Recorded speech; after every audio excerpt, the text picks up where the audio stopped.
El doble atentado en Noruega encendió una luz de alarma sobre el crecimiento de la extrema derecha en Europa.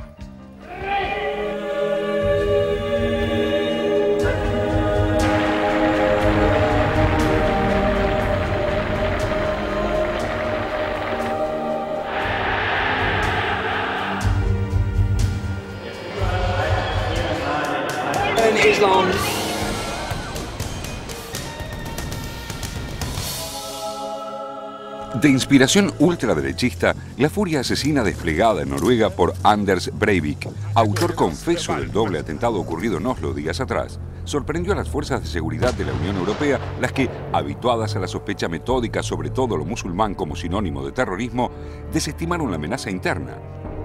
Nacionalista y enemigo declarado del Islam, Breivik, que militó en el ultraderechista Partido del Progreso Noruego de 1999 a 2007, simboliza el crecimiento de la extrema derecha en Europa, que avanza a pasos agigantados de la mano de la globalización, la inmigración y la crisis económica.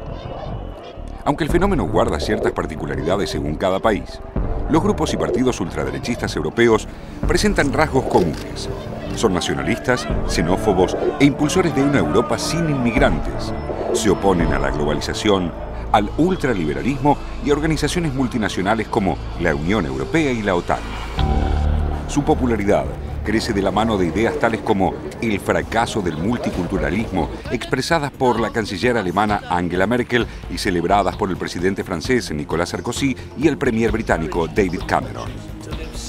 Lejos de la tolerancia y la libertad que caracterizaban hasta no hace mucho a los países nórdicos, aún dueños de un estado de bienestar, el Partido del Progreso Noruego es uno de los más dignos representantes de la extrema derecha europea, convirtiéndose en 2009 en la segunda fuerza política nacional, al obtener el apoyo del 23% de los votantes.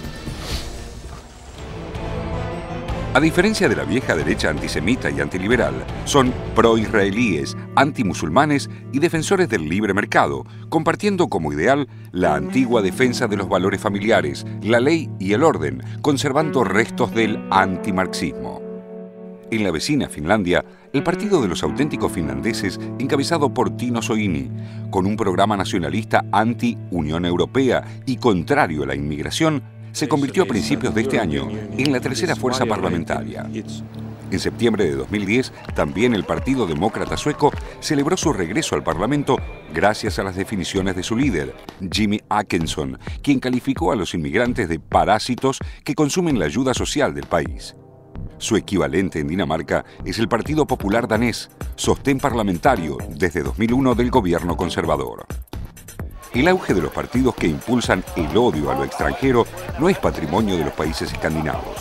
En Austria, con lemas como trabajo en vez de inmigración, el Partido de la Libertad se ha convertido en fuerza legislativa.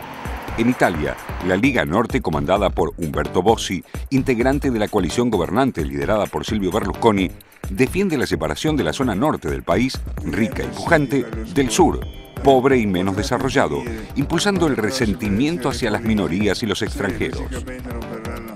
La fobia al inmigrante también gana terreno en Holanda, país donde la derecha xenófoba del Partido por la Libertad, liderado por Geert Wilders, obtuvo el tercer lugar en los comicios de 2010.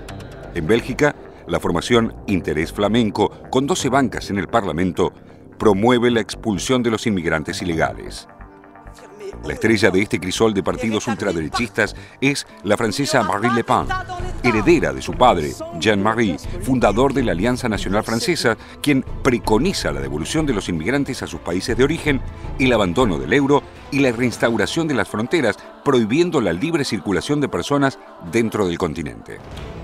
En el Reino Unido, el Partido Nacional aumentó su representatividad en un 12,3% en los últimos comicios municipales, mientras que en Alemania, donde el incremento de las organizaciones neonazis es observado con lupa, un grupo denominado los Autónomos Nacionalistas preocupa al gobierno conservador al extremo de temer la probabilidad de atentados similares a los ocurridos en Noruega. Europa del Este tampoco queda afuera del crecimiento ultraderechista. En Hungría, la tercera fuerza más votada es el movimiento por Hungría Mejor, que defiende los ataques a gitanos, judíos, homosexuales e inmigrantes.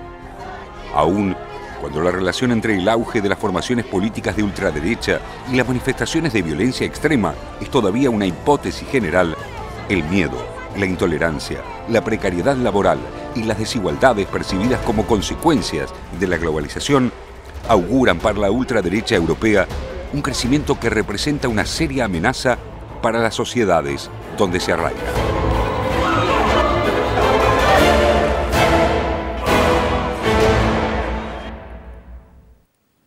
Me parece que este es uno de los temas que hay que encuadrarlo históricamente y ver que hace 20 años atrás no había esta situación con extremas religiones o extremos terrorismos. Existía la URSS y el gran, digamos, la gran problemática era capitalismo versus socialismo o comunismo. A partir de la caída de la URSS empezó lentamente a aparecer esta situación con grupos religiosos o con extremistas que en realidad ya habían sido alimentados por Estados Unidos previamente. Por ejemplo, el caso de los talibanes en Pakistán, como el caso de Hamas también entre los palestinos, ¿no? Y empieza a aparecer estas nuevas amenazas, lo que se llaman nuevas amenazas, justamente en el momento en que Estados Unidos deja de tener un enemigo real y poderoso y necesita de alguna manera para sus presupuestos de defensa, para su geoestrategia, tener algún tipo de enemigo. Aparece el terrorismo, aparece el narcotráfico. Me parece que hay que empezar a ver también, no digo que esta sea la única causa, me parece que es multicausal, pero no en vano en ese momento apareció el libro de Huntington hablando del choque de civilizaciones. Empezó a aparecer un enemigo que ya no era político ideológico, sino racial o religioso o étnico, ¿no? Sí, básicamente los musulmanes. Acá hay un discurso muy claro de esta extrema derecha europea, antiislámico, antiárabe, antipalestino, meten todo en la misma bolsa, y la gran influencia que tienen algunos blogueros, sitios de internet, principalmente de Estados Unidos, que justamente tienen esta línea antiislámico, antipalestino, antiárabe, y además lo paradójico que se señalaba también en el informe, no son antisemitas. O por lo menos no lo dicen, porque ven a Israel como la vanguardia de la lucha en contra de los musulmanes y en contra de los árabes. Hay un cambio respecto de esta actitud de la década del 30, las imágenes que se veían de Hitler, de este antisemitismo virulento. Además, hay muy pocos judíos hoy comparativamente con los que había a principios del siglo XX, pero esto es masivamente antiislámico. Y una revalorización del cristianismo fundamentalista, sin lugar a dudas, sin lugar a dudas. Que también es...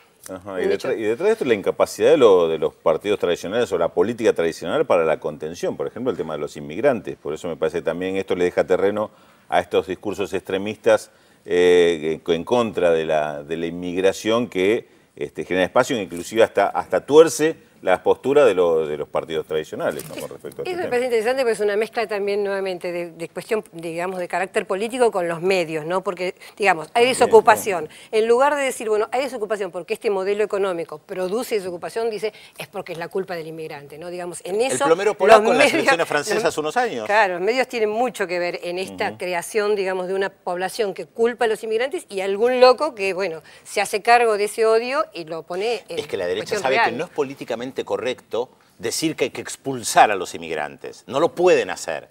La extrema derecha, que en algunos casos se institucionaliza, tampoco lo puede decir tan abiertamente, o lo dice más o menos, hasta que alguien como el noruego actúa, dado que la derecha tradicional no lo hace, la extrema derecha tampoco, hay que actuar. A propósito de Noruega, en el cuarto bloque tenemos una placa especial justamente sobre Noruega, de estas placas que estamos empezando a hacer. Ah, muy bien.